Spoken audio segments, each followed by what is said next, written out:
Yo, hello, good morning, and welcome to the Stokastic.com MLB doubleheader Monday night. It's not a showdown strategy show, just a doubleheader Monday night football strategy show. Looking forward to this one, man. You've got one game that could be just a monster shootout, the other one between a defensive juggernaut and another good defensive team that may be getting reinforcements in the secondary at home, where they typically perform quite well. Bucks, Lions, Texans, Seahawks.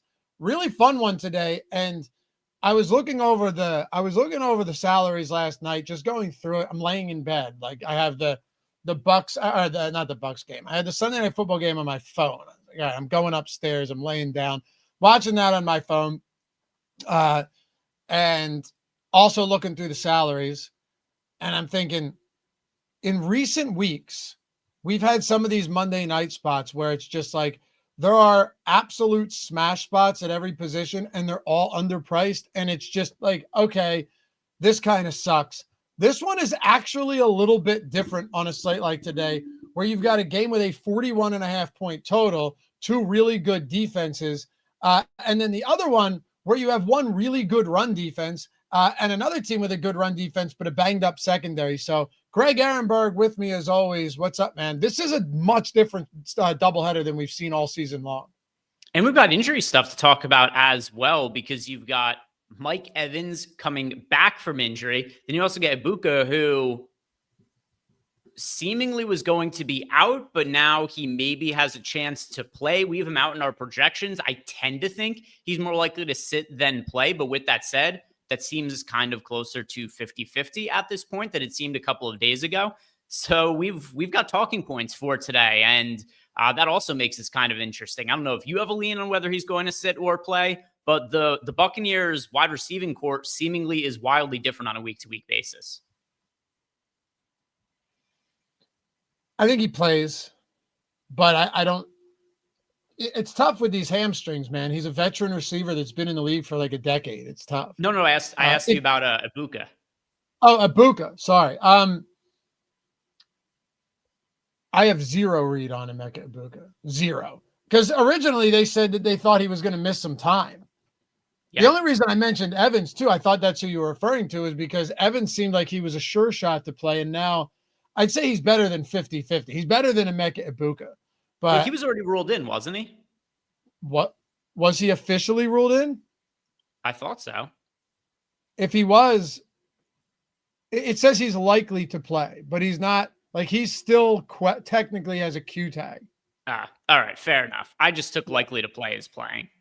Whenever I have these veteran receivers coming off hamstrings, I never put it past them to like tweak something. You know what I mean? It's always cautious optimism, but it goes beyond that too. By the way, happy to have you guys. Hopefully you had a nice Sunday.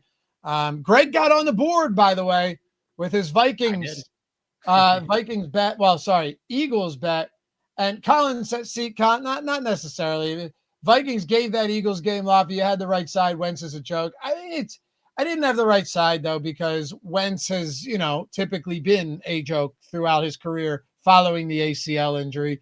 They had a shot, though. I hope you guys tailed that 10-1 Jordan Addison 100-yard receiving ladder, because that one was easy work going up against Keely Ringo and Adoree Jackson. However, no, I mean, Jalen Carter being back made a big difference. There's no doubt about it. I think Wentz at times was seeing ghosts. But also, Greg, the Eagles' offense was totally stagnant again until Jalen Hurts literally just started improvising with Devonta Smith and A.J. Brown.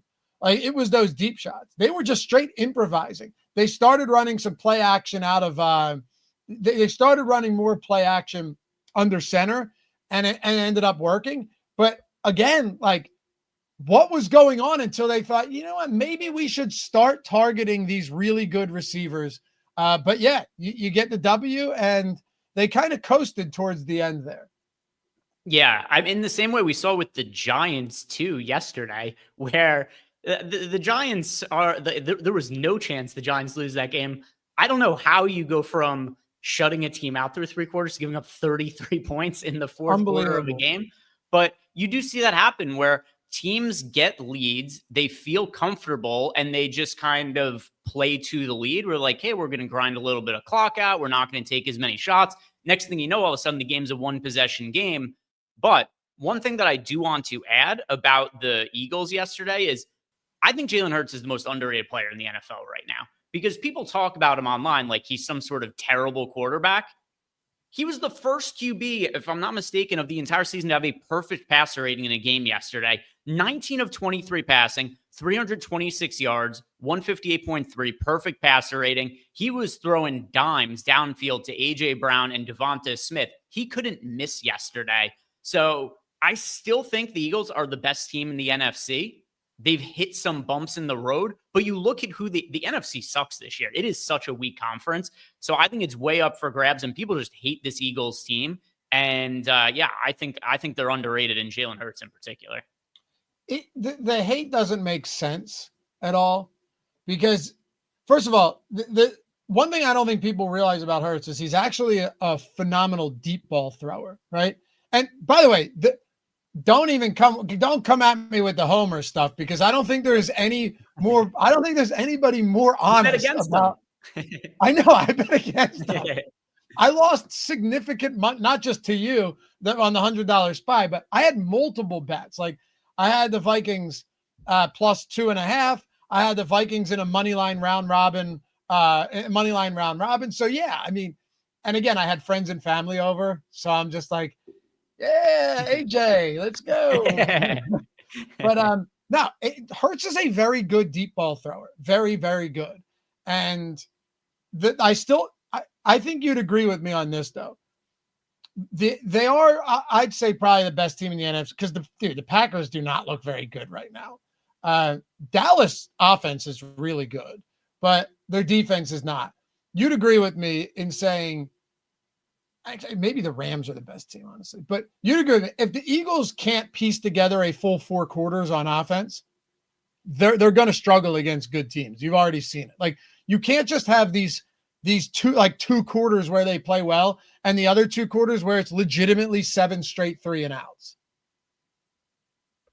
Yeah, they've been inconsistent for sure. It's just, look at the state of the NFC right now, where it's, all right, the teams that have been good as of late, the Cowboys, their defense is still a train wreck, though. Cool, they won yesterday, but Jaden Daniels also got hurt in that game. The Packers are 4-1-1, but another team too, just wildly inconsistent. And I mean, they lost to the Browns. They had the tie against the Cowboys too. They've just been, not overly impressive. The Lions also, the same inconsistencies the Eagles have had, the Lions have had those as well. The Buccaneers, I think if you have to say which team has played the best so far this year, I'd say the Buccaneers. I just don't totally buy into it. I think Baker Mayfield is playing a little bit over his head right now. And then you go to the NFC West. I do think you're right. You can make a case for the Rams. And then the 49ers. 49ers, there's way too many injuries, especially on the defensive end, for me to think they're better than the Eagles as a team going forward. So I think the Eagles should be favored to win the NFC, and they're not right now. Or at least they weren't last I looked. That's fair. I will say the Rams, I think, have been the most complete team through the first 7 weeks of the season.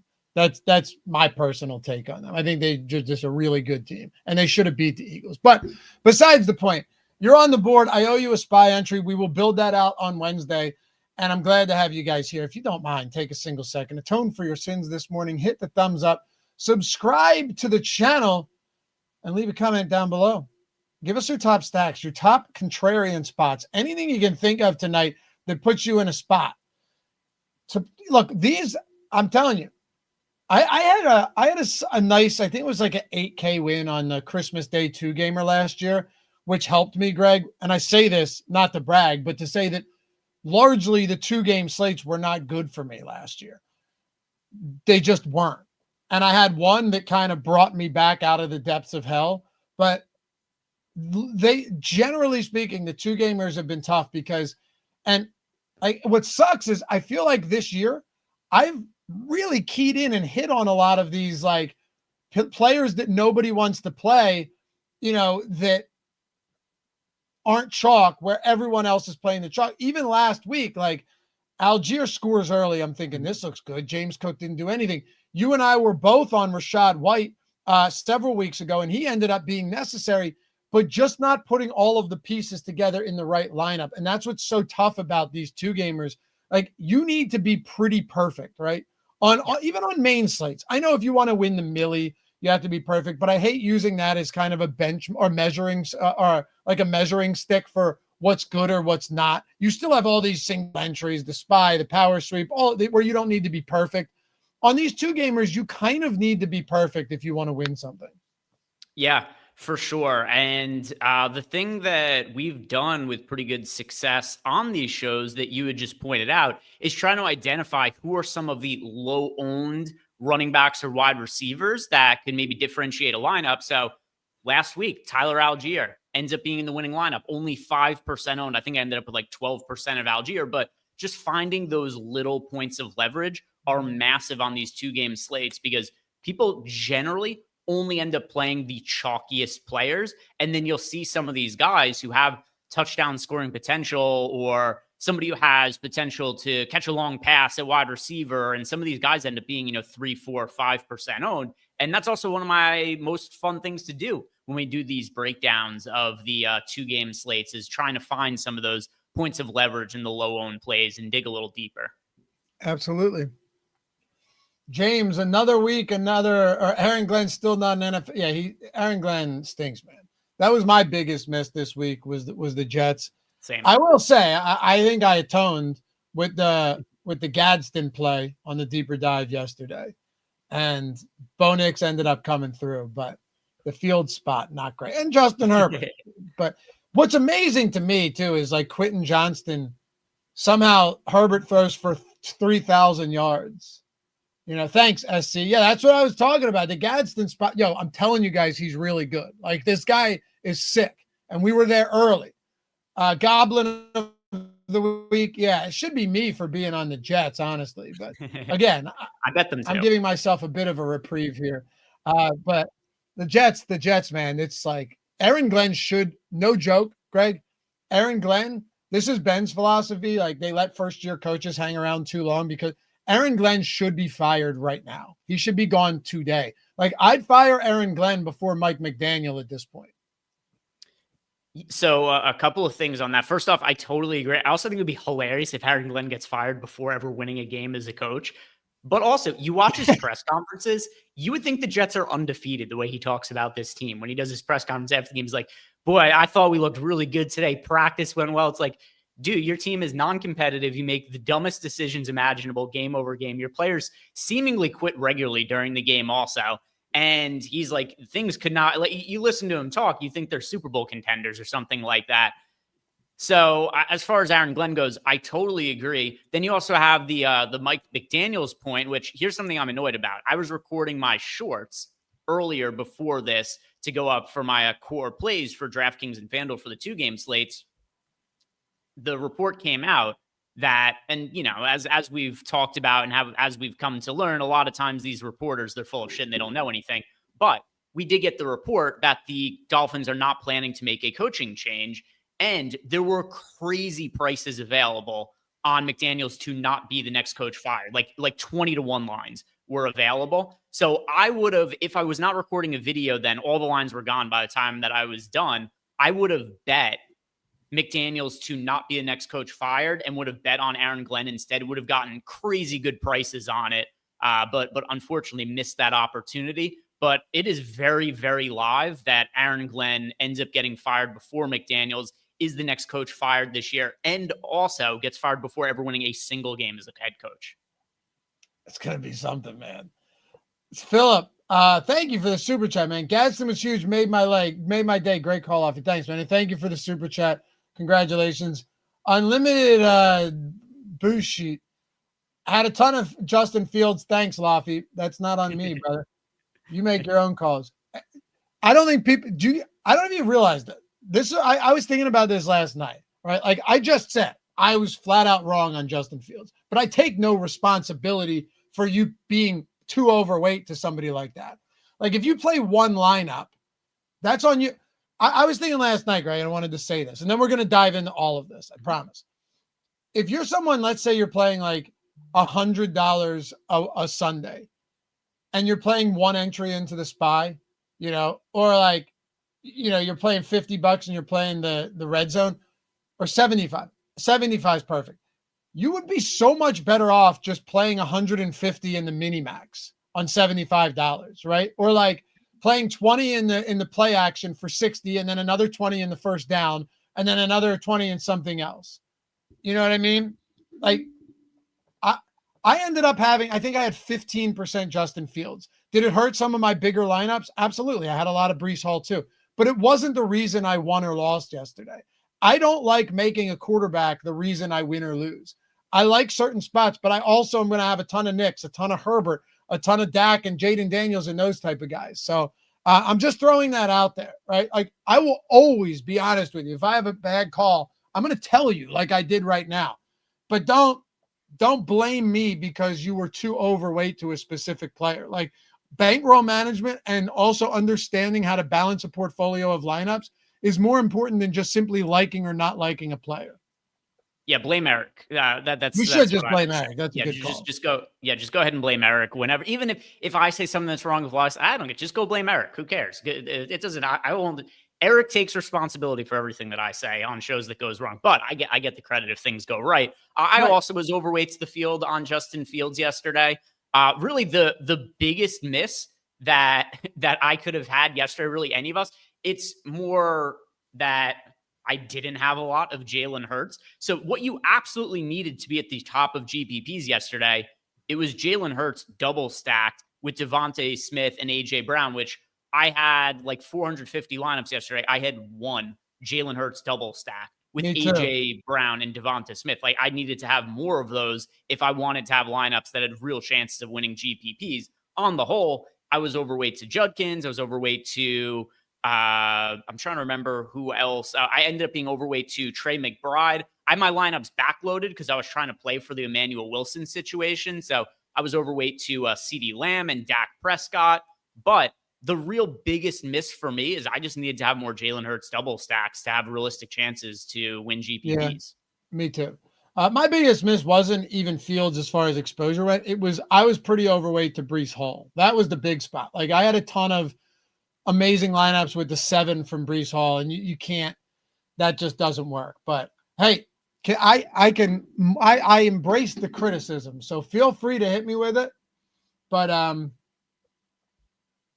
yeah, like at the end of the day, just make sure one player is not deciding the entirety of your slate, or don't. But no, seriously, like there are some people, Greg, that'll just go super overweight and they can handle the swings. But if you're not someone that can handle the swings, smooth out your exposure. I can, but I also like to smooth exposure out. I run it on like 5 uniques for main slate. So, all right, let's get into it. Let's talk about quarterbacks and by the way, congrats to all you guys who did have an amazing day. We were getting a ton of screenshots coming in on Twitter as well. But yeah, I didn't profit yesterday. I didn't get killed either. I just didn't have enough top 1% lineups to beat the rate yesterday. Same. I had a 228, which was a great score, but it was in like the mini max, right? No, the play action. So it was like 67th place with 227, Greg, which is just shows you the type. Like $60, something. It was actually 400. Oh, nice. I know. That's what I thought too. I was like, oh, I must be top 20. No, I wasn't. But anyway, quarterback position. Let's start here up at the top. I want to get your thoughts on Baker Mayfield because you have like a weird situation where Detroit will always have these injuries and then they'll just play better than they do without the injuries. It makes no sense. They did it last year, but we can't ignore the fact that going into this game, they're down Brian Branch with the suspension because he punched Juju Smith-Schuster last week. No Terrion Arnold, no Kirby Joseph, no Avonte Maddox. They're missing like their whole starting secondary, Greg. They get Alim McNeil back, which is big on the D-line, but they are missing a lot of pieces in the secondary. And then there's still question marks around what Baker Mayfield's pass catchers are going to look like today. But yeah, no denying the secondary for Detroit is very, very banged up. And this game has legitimate shootout potential with what's the total right now? Is it sitting at like 50? What is it? Let me see here. It's 50. Yeah, I'm pulling it up too. I lost it. 52.5. I'll try DraftKings. FanDuel Sportsbook is not working for me right now. 52.5 is on DraftKings. So 53.5. Oh, it's up to 53.5. I guess I have to refresh. Yeah, 53.5. So you got, and you brought this up at the top, Buccaneers Lions 53.5 point total, and then Texans Seahawks 41.5 point total. So it's no surprise that if you look at our ownership projections, we've got 36% projected ownership going to Baker Mayfield, 35% to Goff. And then in the later game, the QBs are each 15% owned, far, far less ownership to the late game. And I think there should be, honestly. Like that, to me, I like Jared Goff and Baker Mayfield a lot more. Now, the Sims aren't feeding us as much Jared Goff right now. And I'm not sure how much of that is just kind of like stack configurations and stuff. We are getting a ton of Baker too. But I like Goff and Mayfield more than I like Darnold and Stroud. And it's not like exposure is all that different between Goff and Sam Darnold, Greg, but the Bucs have been a pass funnel defense. This isn't to say they have a terrible secondary, because they don't, but their run defense for what feels like the 100th straight year is just really stout. And you look the last 2 weeks, 341 passing yards to Sam Darnold in that thriller in Seattle. They gave up almost 300 passing yards to Mac Jones last week as well. 289 to Michael Penix in week 1. And then against Houston, no surprise, 182. Against Fields, okay. And then Philly's offense was just broken in that game. But you can get to Tampa Bay in the passing game. So, looking, you got Jamison Williams, you have Laporta, obviously you have St. Brown, you have Jahmyr Gibbs, who's a quality pass catching back. You just have so many guys in that offense. To me, right now, it is going to be, and I know it's chalky, Baker Mayfield and Jared Goff. And I may take some stands here today. Yeah, what our Sims are doing is pushing really heavily towards Baker Mayfield, coming in really underweight to Jared Goff, and then slightly overweight to the two contrarian quarterbacks and Sam Darnold and CJ Stroud. The thing that's really hard about doing the show in the morning is I do feel like I want to get a little bit more information on what the Buccaneers pass catchers are, because it's hard to be as confident in Baker Mayfield if we find out that Ibuka doesn't play, because if he is out, and then also let's say we find out that Mike Evans is playing, but he's a little bit limited, then all of a sudden you start to say, well, who does Baker Mayfield have to throw the football to? So this is where I do want a little bit more information on what I want to do with the chalky quarterbacks here.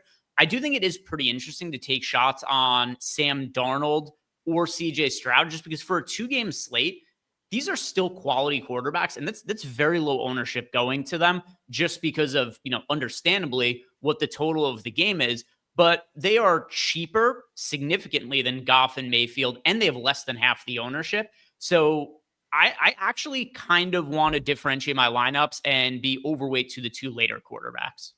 And that's fair. It really is. I'm just a little bit gun shy on a few of these spots. I know CJ Stroud had a really strong game last time out, but that was against the Baltimore defense that was legitimately like skeleton crew. Anybody could have gone out there and beaten them. Like, honestly, if that was the Titans and Baltimore in that game, you may have seen 2 touchdowns from Cam Ward, which would have been a miracle. So I don't know. Seattle looks like they're getting reinforcements in the secondary too. Reek Woolen is back. Devin Witherspoon and Julian Love look like both of them are going to be back. At least they're trending in the right direction. It's in Seattle. But on the other side, dude, I don't know. I just have a ton of respect for Houston's defense. And I think you're making a good point. This is any given week, right? Any given week, anything can happen. And it's a 2-game slate, so you have to take some chances. But I don't want to ignore the fact that they're allowing 12.2 points per game through the first 5 games. Yes, they played Baltimore without Lamar Jackson. They played the Titans, which kind of doesn't count. But they held the Rams in LA to 14 points. They held the Bucs in Tampa in Houston, but to 20 points. And that was only because Baker had that final drive at the end, towards the end of regulation. You remember that? That might have been another double header on Monday night. But all I'm saying is they're a good team with a great run defense, a great pass rush, and a really good secondary. So I may, instead of taking the stand, or instead of going contrarian towards the late game quarterbacks, I may take a stand and just go super overweight towards the early game guys. The other thing that, to make one more case for the late game quarterbacks, which I'm not going to argue, it's clearly a worse situation for them. It's really more based on ownership and price point. The one other thing that's nice though too, if you get Baker Mayfield, depending on who's in or out today, it's going to be really hard to know who he's going to throw the football to. Jared Goff always has a ton of options where you just went through all of their different weapons they have. Jahmyr Gibbs involved in the passing game. You got Amon-Ra St. Brown. You got Jameson Williams. Tesla, all of a sudden, he catches a long touchdown pass here and there. You got Sam Laporte at tight end. So even trying to figure out who to stack Jared Goff with, it can be tricky. If Sam Darnold has a big game, JSN is going to have a big game. If CJ Stroud has a big game, I disagree. You don't think so? I mean, 90% of the time, yeah. But the Derek Stingley matchup is really tough. What if I think an interesting way is, do you go Sam Darnold with Cooper Kupp and someone else? It's going to be really tough not to play JSN. I totally get that. The guy he's like a top 3 receiver in the league right now. But Derek Stingley's really, really good. And this is not me advocating to fade JSN on a 2-game slate. But I do think it could be a potential spot where Sam Darnold looks him off a little bit here. Maybe. If you don't have any concerns about so that, good and gets so much volume that he overcomes that. And then also on the other side too, CJ Stroud throwing the ball to Nico Collins. Also, for what it's worth, something you and I were talking about post-show the other day, I was looking at some of the updated in-season best ball rankings. JSN is now the second wide receiver off the board. The only wide receiver going ahead of him is Puka Nacua. JSN has been super elite this year, especially from a fantasy standpoint. Awesome. There's just a certain amount. Not like Stingley is going to be on him for every single possession of the entire game. Let me look through JSN's targets. It's just if guys are going to consistently be targeted, in that 8, 9, 10 plus times, they just consistently have a lot of big games, especially when they're as talented as JSN. Yeah, look, I'm not gonna deny that at all.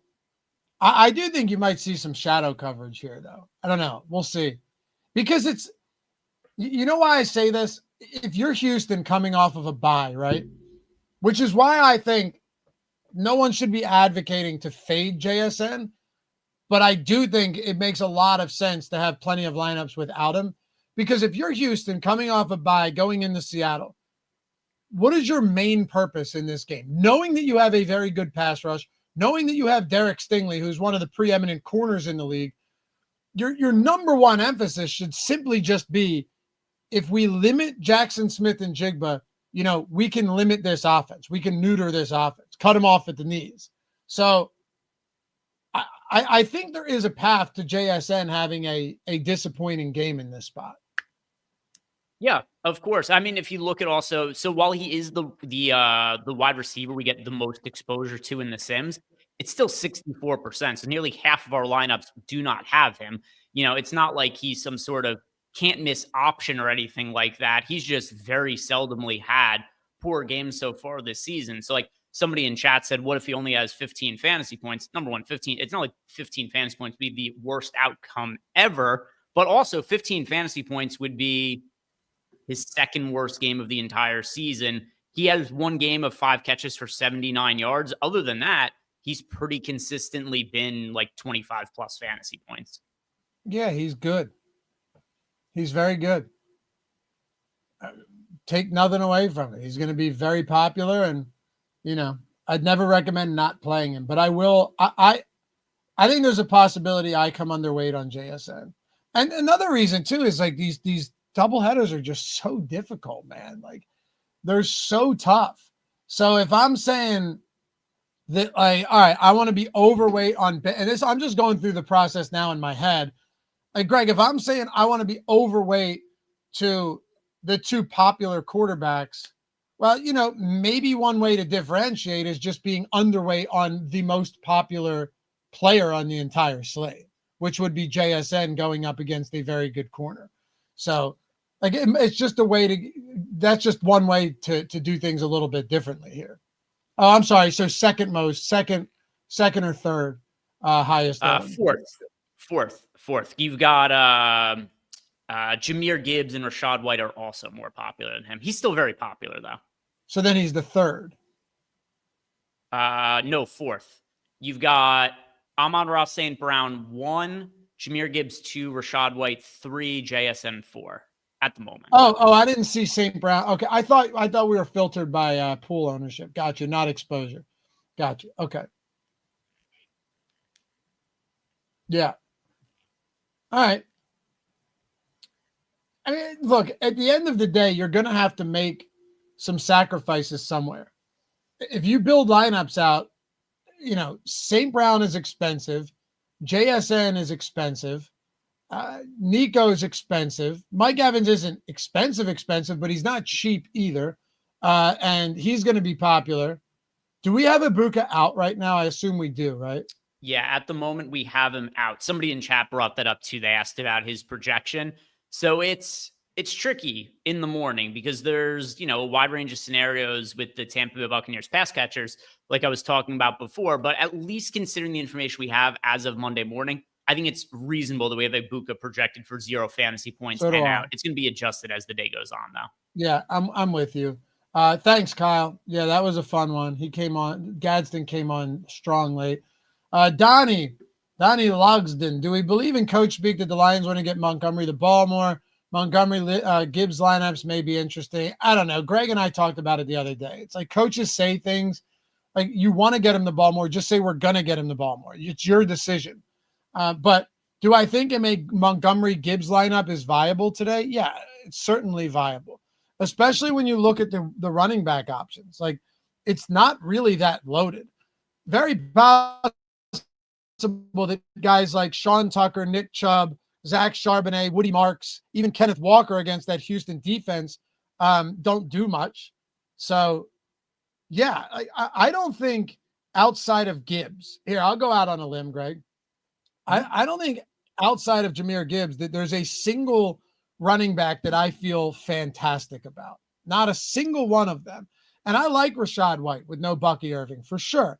But we know who Rachaad White is, man. Like Rachaad White is the same guy who kind of just bounced between like 15 and 25 fantasy points 2 years ago when he was the starter. Never really has those massive spike games. It's still a very good defensive front for Detroit that is largely healthy outside of one key player. It's their secondary that's banged up. Jahmyr Gibbs is the one guy I feel good about just because of his involvement in the passing game and in the run game. Yeah, and I mean, if you look at the overall outlook of running, this actually kind of goes to show how difficult running back is today.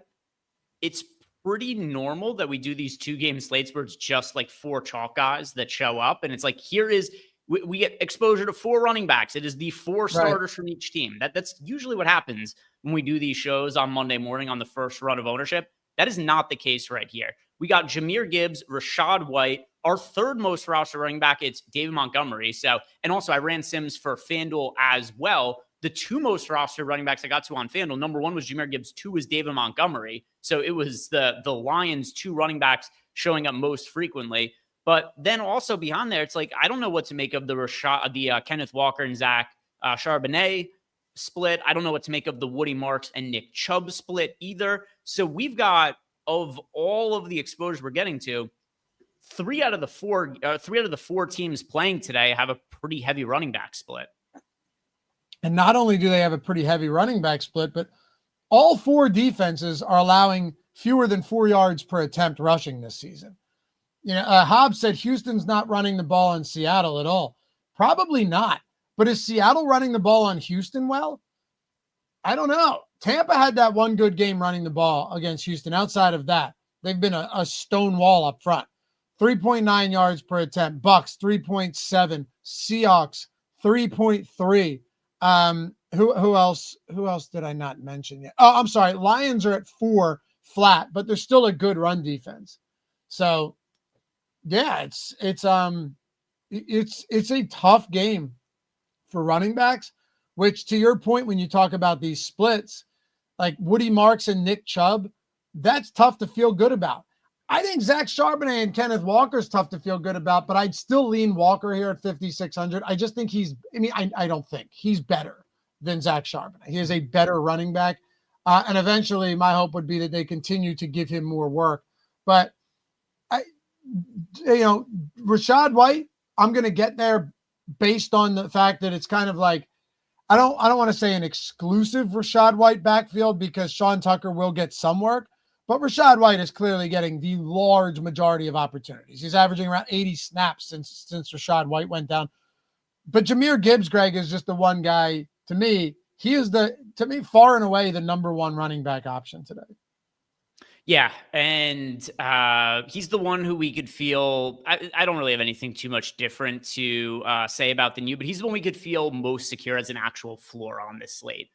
Outside of a running back getting hurt, Jahmyr Gibbs is somebody who he is not going to have such a bad game that he scores like almost 0 fantasy points. That is not the case for any other running back playing today. Maybe just because of volume, Rachaad White also has a little bit of a floor to him, but outside of that, David Montgomery, he's typically touchdown dependent. Walker and Charbonnet, we never know what the split's going to be there. Nick Chubb, he is super washed, but Houston seems to like giving him the football. I think Woody Marks is better, but Woody Marks just doesn't get touches some games. So, yeah, I guess I'll add Rachaad White to that mix as well. But outside of Gibbs and White, the floor for every other running back, it is so low. Yeah. Yeah, it's tough. Now, I will say, I don't mind going to a David Montgomery spot here because this Lions team at home has just been like they're an absolute force. They've only played 2 home games this year. They've scored 86 points in those 2 games. Last year they averaged over 35 points per game at home. Oddly enough, the only game they struggled to score points at home was against the Tampa Bay Bucks in week 2, which is kind of funny here. But yeah, do you go to Woody Marks? You'll probably get a little bit of him as the Sims are. Right now, our exposures, Greg, let me ask you this. Mm-hmm. If you had to take one of the low-owned guys, right, are the guys that we're getting the least amount of exposure to, so not Gibbs, not Rachaad White, not David Montgomery.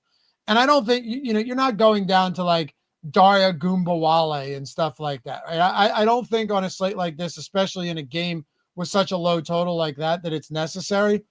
But between say, Sean Tucker, Nick Chubb, and Tucker's well below them, but I'll throw him out there because he's minimum salary. Nick Chubb, Charbonnet, Woody Marks, even Kenneth Walker at 12%. How would you prioritize these guys? Because I would put Kenneth Walker first. Then it gets really murky after that.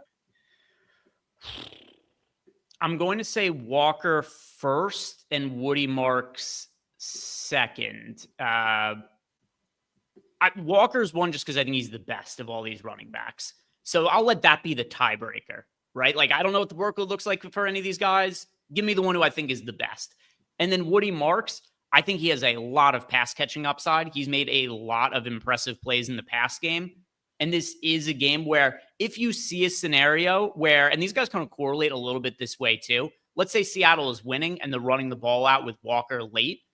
Then I think Woody Marks is way more likely to be on the field than Nick Chubb is because Woody Marks is the pass catching back of the two. So I'll go that order, but boy, do I have no confidence. I have no confidence in any of these guys sub 6K. Neither do I at all. Probably mix and match a little bit of them.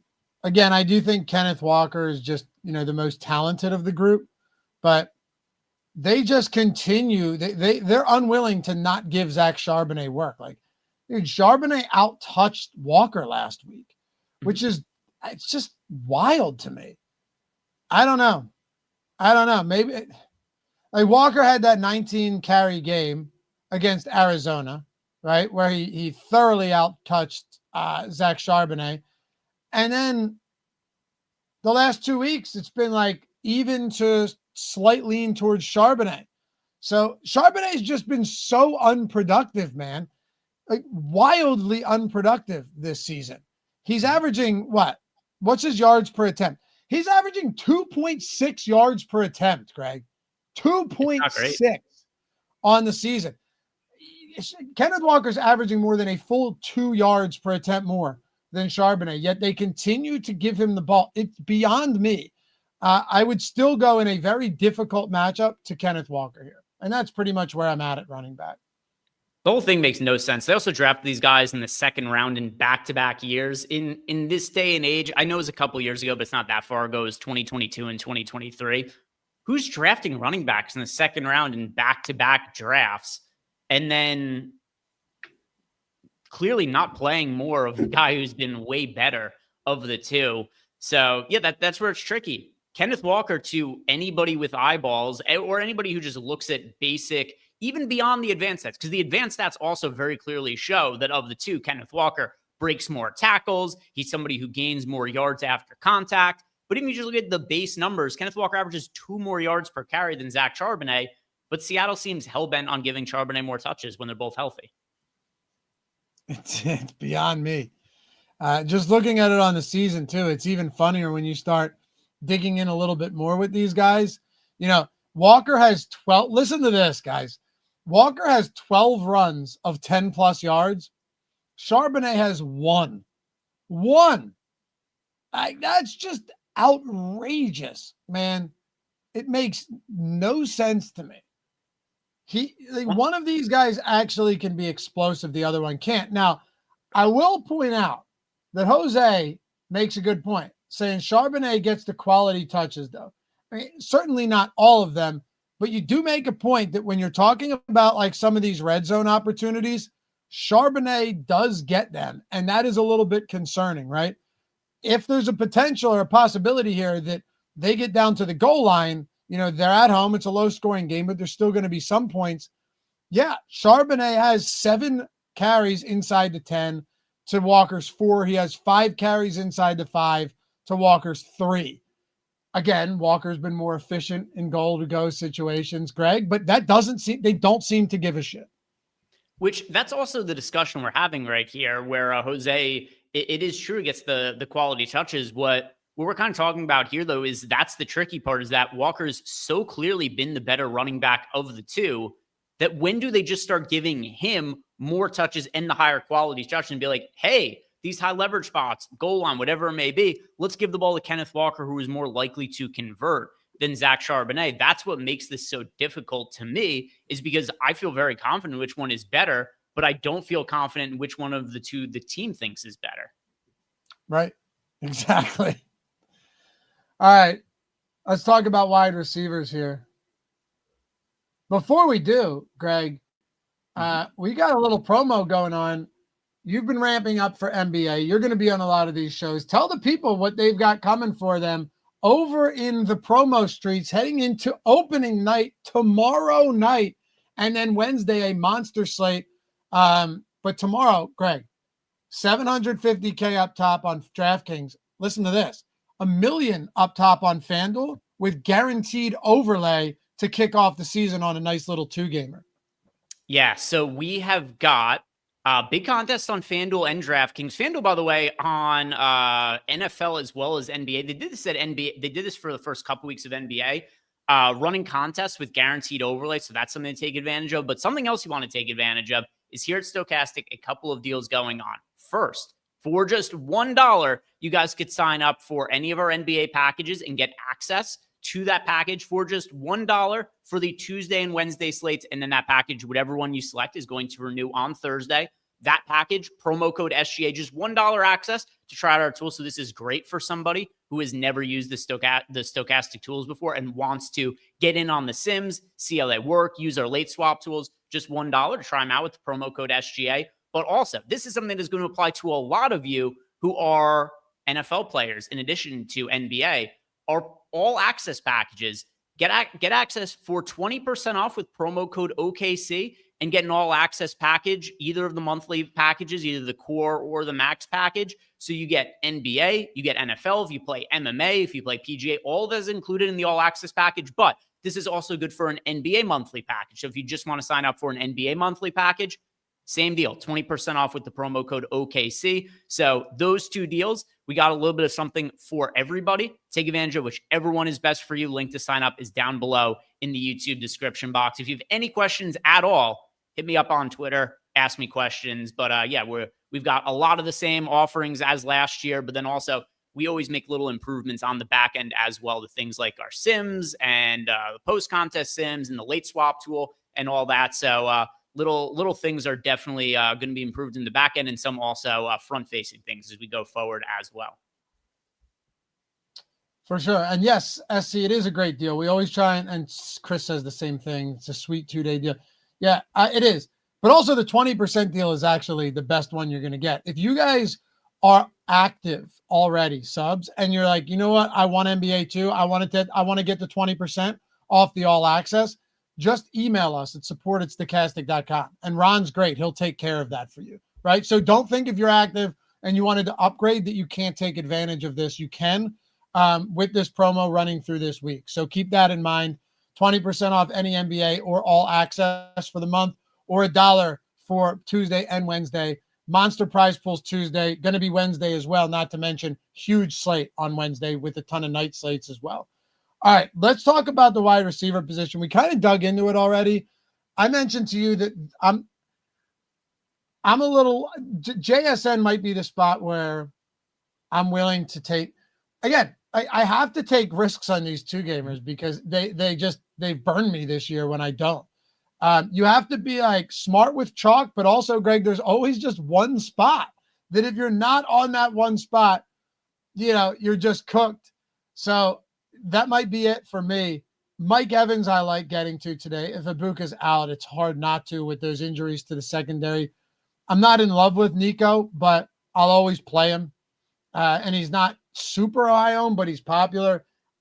St. Brown's a great play. And then Jameson Williams, I just love the upside. How do you not, like at 5K flat, I know he's popular. Well, relatively speaking, it's a two-gamer. But he's either giving you 10 yards or 100 and a touchdown. So I'll happily get to some JMO here.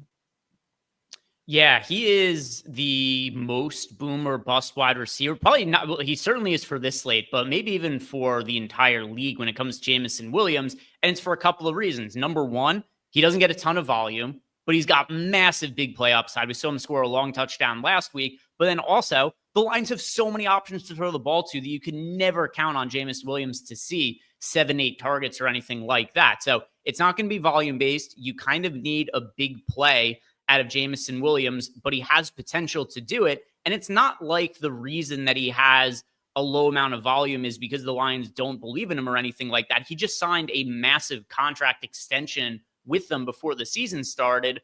But with that said, he's played in 6 games this year and he has 28 targets. You're getting 4.5 targets per game. And some of these games, like 2 weeks ago against the Bengals in a competitive game, 1 target catches 1 pass for 9 yards. So the question really becomes, do you get that 20, 30 plus yard touchdown from Jameson Williams? If you do, then he's probably going to be needed. But if you don't, you're probably getting a stinker out of Jameson Williams. It's just the reality of how his fantasy production goes. He's somebody who scores like 20 plus fantasy points or single digit fantasy points. Those are the only 2 outcomes you ever get out of Jameson Williams.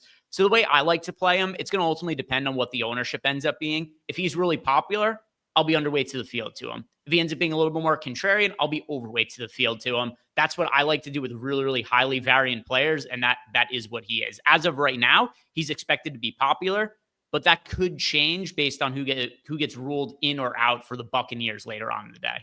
Yeah, definitely. Also, Greg, thanks for the Stars and Scrubs recommendation for Sunday Night Showdown. Earned a seat into the DK Pocket Cup. Nice. Any thoughts on the Houston wide receiver situation with Kirk out? Nice super chat etiquette there. Let's get into it. KU Steve Loughy, the only Justin Fields fan in the world. Steve, you can go back to the beginning where I talked about Justin Fields. Greg was on him too. Greg was a Fields fan yesterday too. But yeah, by the way, his parents wouldn't play him in DFS right now. It was only Loughy and I who liked him yesterday. That's very possible, dude. But Steve, where were you when I gave all of these other value quarterback recommendations that popped off? You guys just pop out of the shadows when something goes wrong. The worst type of people. Anyway, let's talk about this situation for the Houston wide receivers, because this is definitely a good one, right? With no Christian Kirk, it's not, I don't know if it's that difficult to kind of decipher this, because Christian Kirk's only played 3 games anyway, right? Like Christian Kirk's played 3 games this season. He played 67% of snaps, 61 and 49. prior to that, look, I think the difficult part about this, the difficult part when it comes to the Houston wide receiver situation, Greg, you have a lot of young guys who can see their roles expand as the season goes on. So it's not really a 1-for-1 looking at weeks 1 and 2 and now week 7, right? Like you have Xavier Hutchinson, still a young guy, but not a rookie. Jaden Higgins, Jalen Noel, like those type of spots, do one or two of those guys start to see more opportunities as a result? And you did see last time they played, Collins played 57%, Hutchinson 67%. He's been in that range. That was a massive blowout, so Collins played fewer snaps. I actually think week 4 would make more sense in a spot like this. You may just have to mix and match between a lot of these guys. There's another difference too, which is if you look at the snap counts for weeks 1 and 2 when Christian Kirk was out, you got 56% of the snaps in week 1 from Justin Watson, 41% of the snaps in week 2 from Justin Watson, and he's out now. So that opens up extra opportunity for some of these young wide receivers, and you just went over all of them. So don't need to reiterate who the options are here, but this isn't exactly the same for the reasons that first you mentioned, younger wide receivers potentially rapidly getting better and getting more experience week 1 versus week 7. And then also Justin Watson no longer being in the mix. So that's 56% of snaps in week 1, 41% of snaps in week 2 that are now going by the wayside. And now we have to figure out where are they going towards. And just looking at how guys have progressed over the course of the last few weeks, I am kind of interested in Jalen Noel here, who, let's see, do we have him showing up in the Sims at all? We do not, but his snap count has already slowly been going up. He went from 14% of the snaps in week 3 with Christian Kirk back to 24% in week 4 to 30% in week 5. And now we're taking Kirk out of the mix. It wouldn't be surprising to me if we see 50+% of snaps go to Jalen Noel tonight.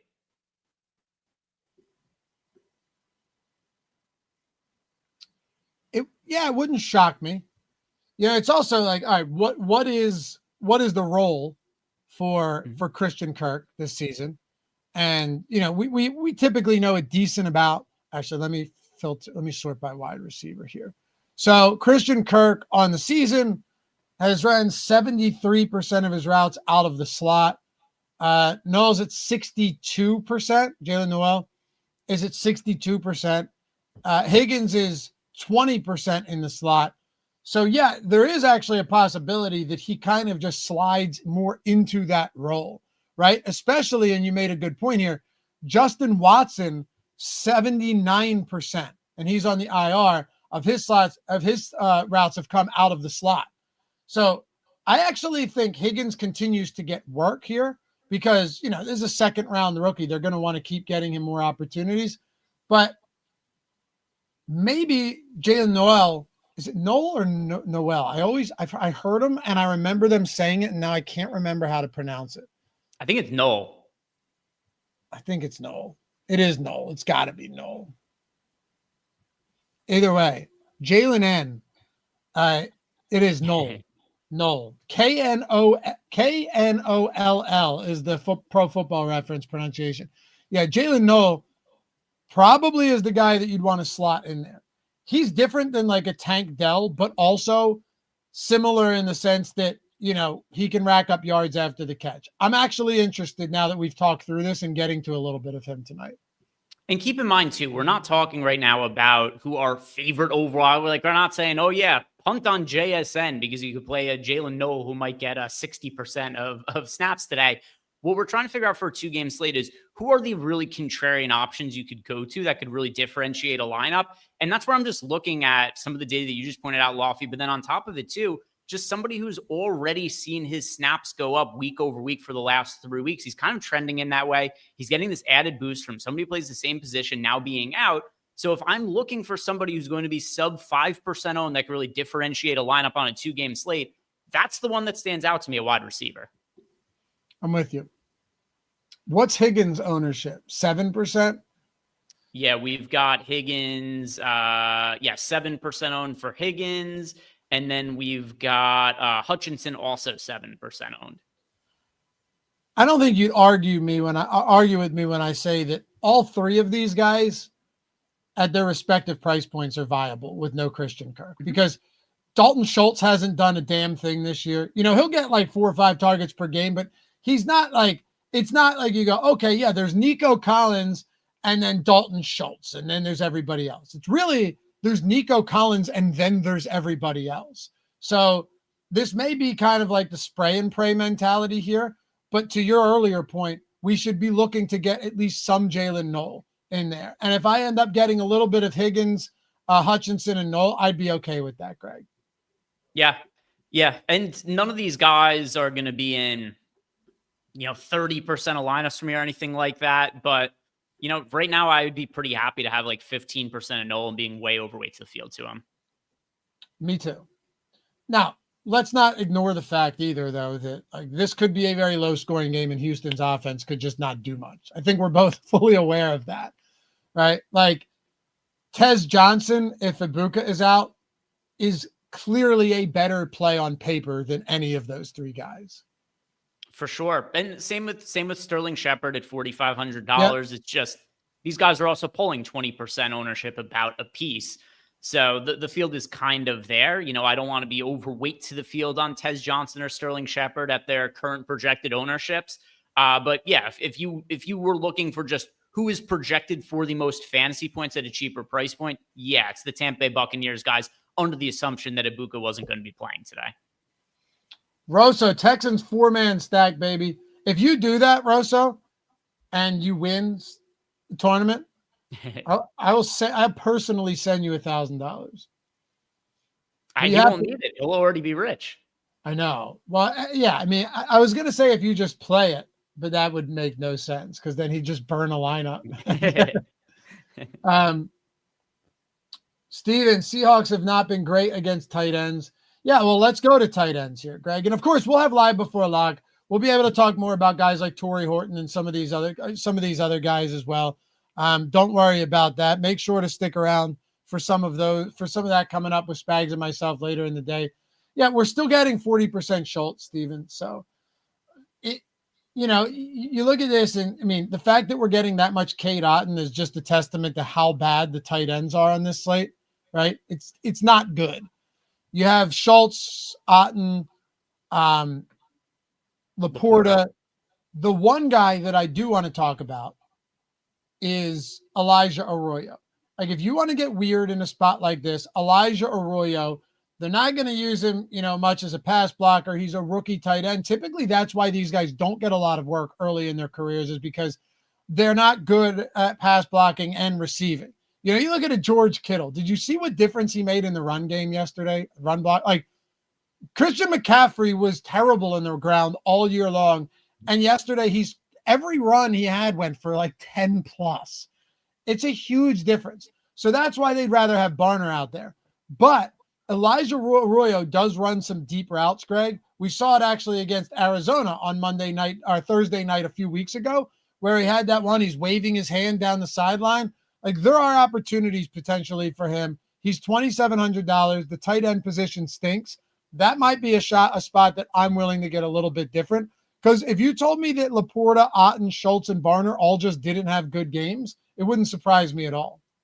Yeah, Arroyo's talented. He's regularly been playing 40 to 50% of snaps, something like that. He hasn't caught a touchdown yet, but he's cheap, and tight end just sucks for today. I mean, we're looking at Sam Laporta is the most talented, but for all the reasons we talked about before, with all of the options on Detroit, it's really hard to count on any individual player to be getting a lot of targets, maybe outside of, like Amon-Ra St. Brown, and then also just the guaranteed floor for Jahmyr Gibbs. Outside of that, Sam Laporta has games where he just doesn't get targeted, and he's super popular today as well at 44%. So the entire field is going to be, or half the field anyway, is going to be playing him. Then you got Cade Otton, who I think he looks the best overall relative to his price and ownership, but I also don't feel uber confident in Cade Otton. It's a weak tight end position. I don't have any issue with going to Arroyo to be different at the spot. Look, I have a thought on this, kind of an approach. Maybe you could call it some game theory here that I want to get into before we go. I do want to tell you guys first, though, just how to get the Stokastic sims for free. If you want, a free month of NFL, 5 free months of NFL, a free month of NBA on top of that.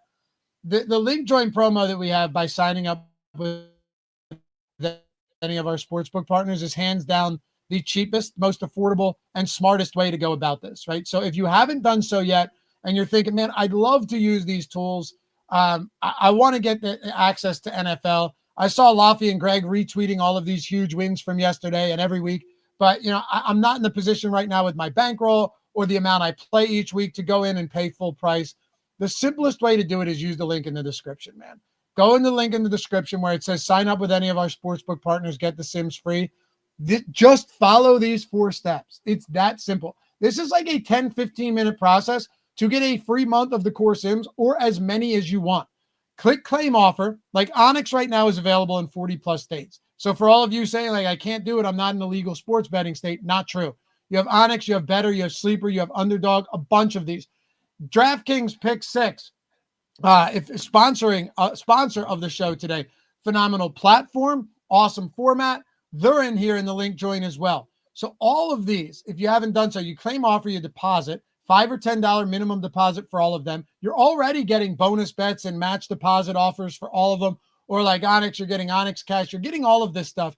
Then after you place your first bet or your first pick'em lineup, simply take a screenshot when it settles of that and a screenshot of your welcome email.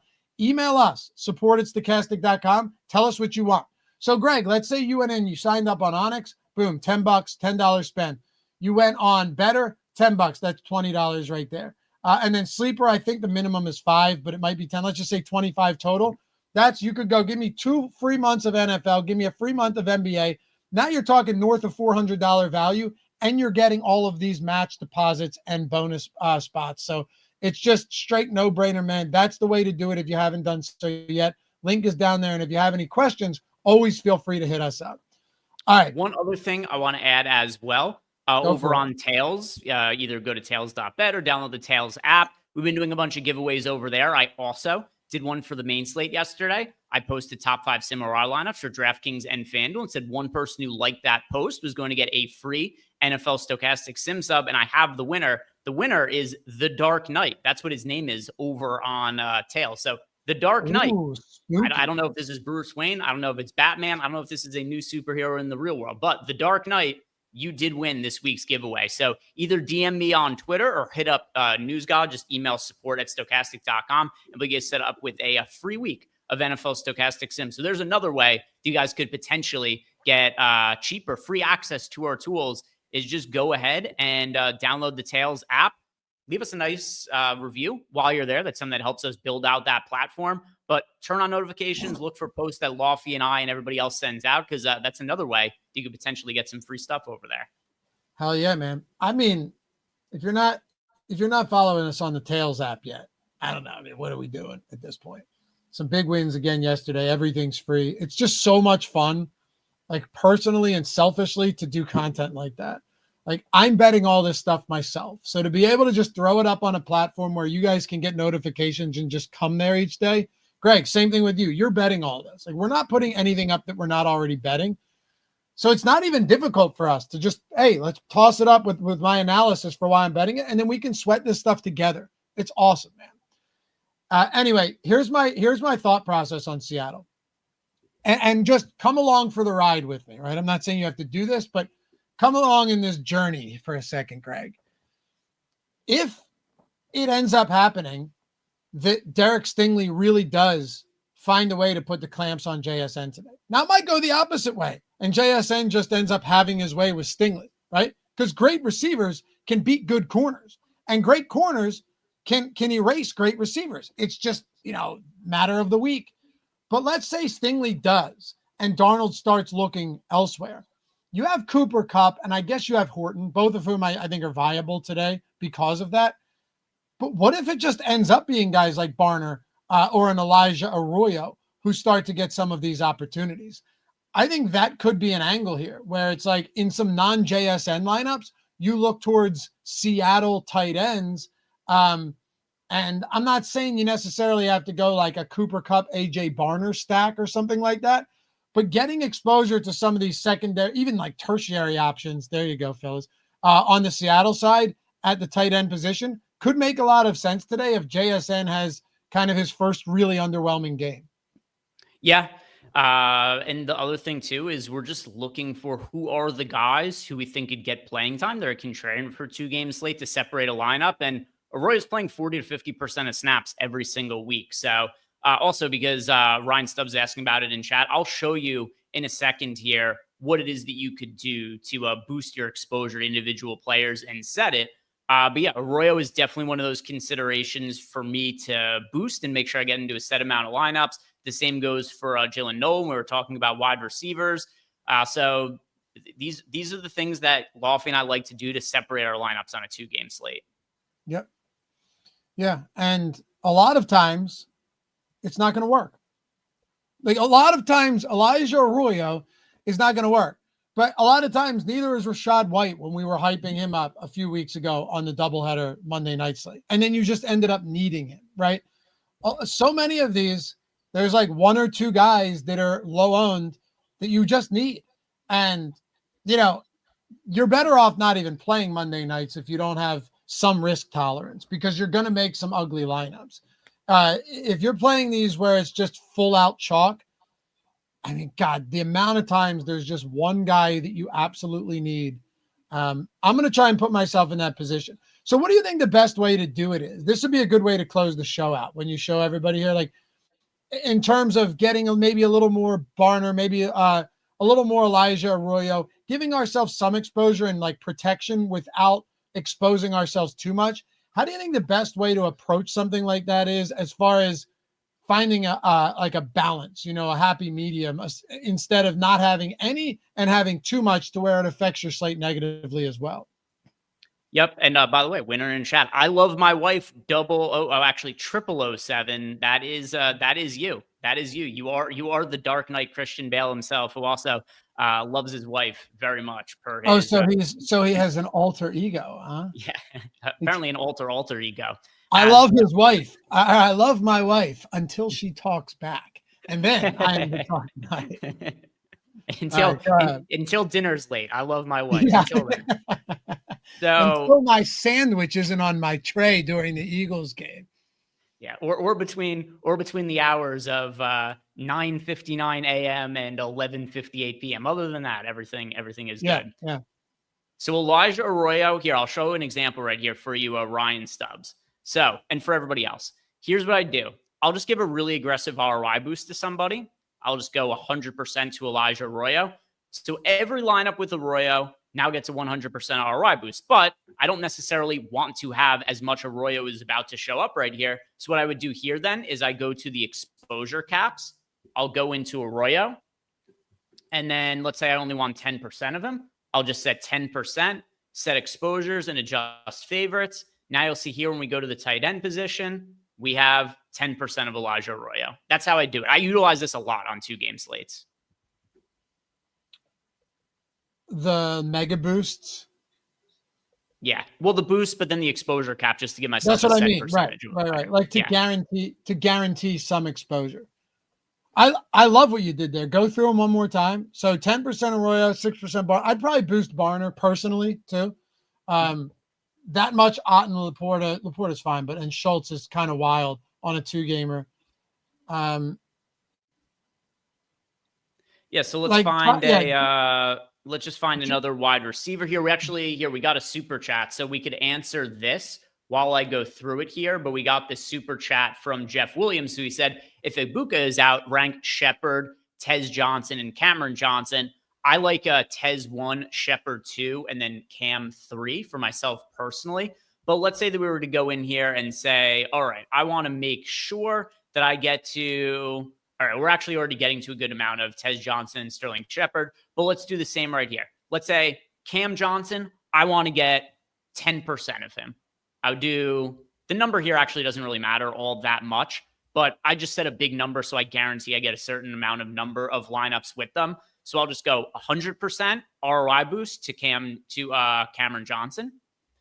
Then I go to the exposure caps, and I would go back to Cam Johnson at wide receiver, and we'll set this to 10%. We only had 1% of them before. Now, when I press set exposure and adjust favorites, we're going to have exactly 10% of Cameron Johnson, which you'll see here at wide receiver. 10%. Oh, no, it's not wide. There, wide receiver. Yeah, 10% of them. Yep, perfect. Makes a perfect ton of sense. That's a great way to do it. So you can, in a sense, control your exposures if you really want. But you don't want to do that too much. You don't want to go too heavy-handed, and then you're just like controlling the exposure on everybody. We typically do this on these short slates. Greg, you mentioned it, where you want to get some exposure to somebody, but not be killed if they don't have a good game. So that'll do it for us. Follow Greg at G. Ehrenberg DFS, me at Loughy_D. Follow both of us over on Tails. Links down there in the description. Bets are free from both of us all season long, and there's a lot of other great experts. You can check the leaderboard out for people to follow. I do it for all of the sports that I don't know from a betting perspective, and it's been a whole lot of fun.